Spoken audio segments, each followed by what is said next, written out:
सच्चे संत का साप भी मंगलकारी होता है।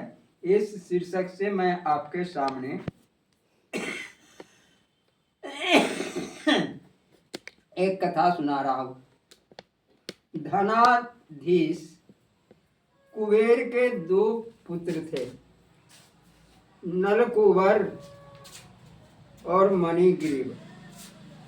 कुबेर के पुत्र फिर संपत्ति का पूछना क्या, युवा अवस्था थी, यक्ष होने के कारण अत्यंत बली थे, लोकपाल के पुत्र होने के कारण परम स्वतंत्र थे। युवा अवस्था धन, प्रभुत्व और विचारहीनता, इनमें से प्रत्येक अनर्थ का कारण है। फिर जहां चारों हो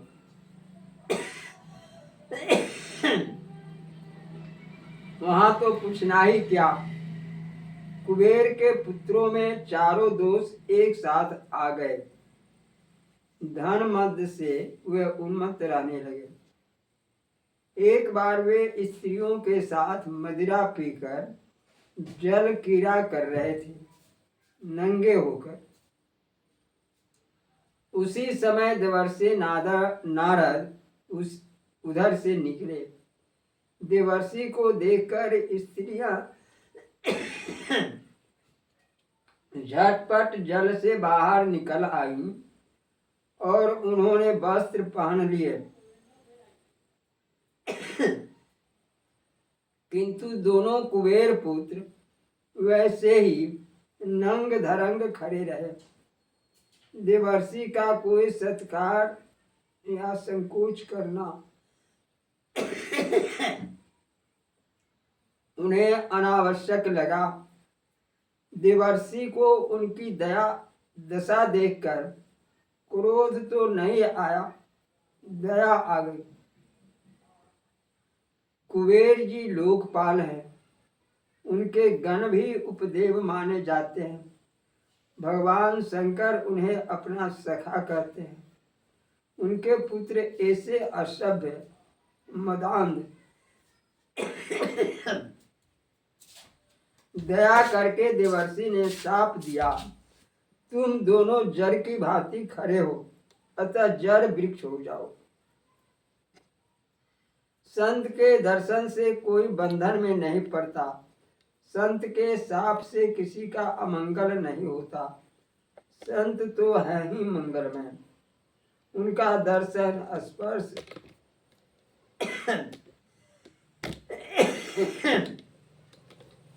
सेवन तो मंगलकारी है ही।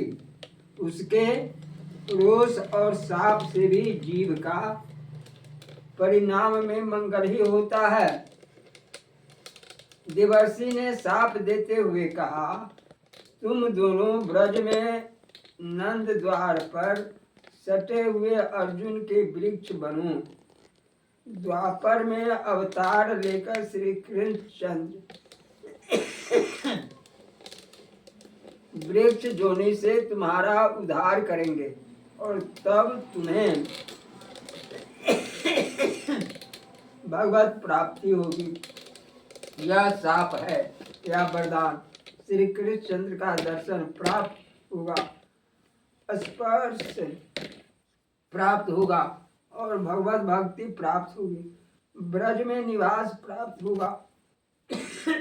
उससे पूर्व और भी नंद द्वार पर ऋषिकर्ता ब्रह्मा जी ने जब श्याम की स्तुति की, वत्स हरण के पश्चात वे भी इतना साहस नहीं कर सके कि मंद पौड़ी पर वृक्ष होने की प्रार्थना कर सके। डरते डरते उन्होंने यही प्रार्थना की, नाथ मुझे ब्रज में कुछ भी बना दीजिए। सृष्टिकर्ता प्रार्थना करके भी ब्रज के तृण होने का वरदान नहीं पा सके और दत्त कुबेर पुत्रों को शाप मिल गया। नंद द्वार पर दीर्घ काल तक वृक्ष होकर रहने का यह संत के दर्शन का प्रभाव था। लीला में नटनागर ने द्वापर में अवतार लेकर अपने ही घर में दही का मटका फोड़ा।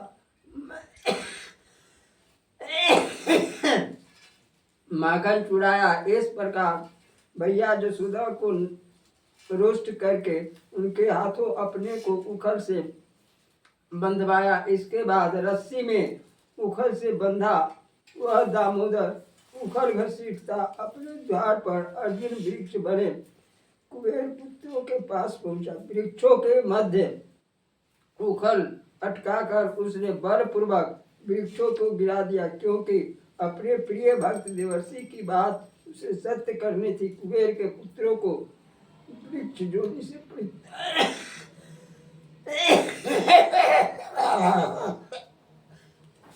दिया उसने, जैसे थे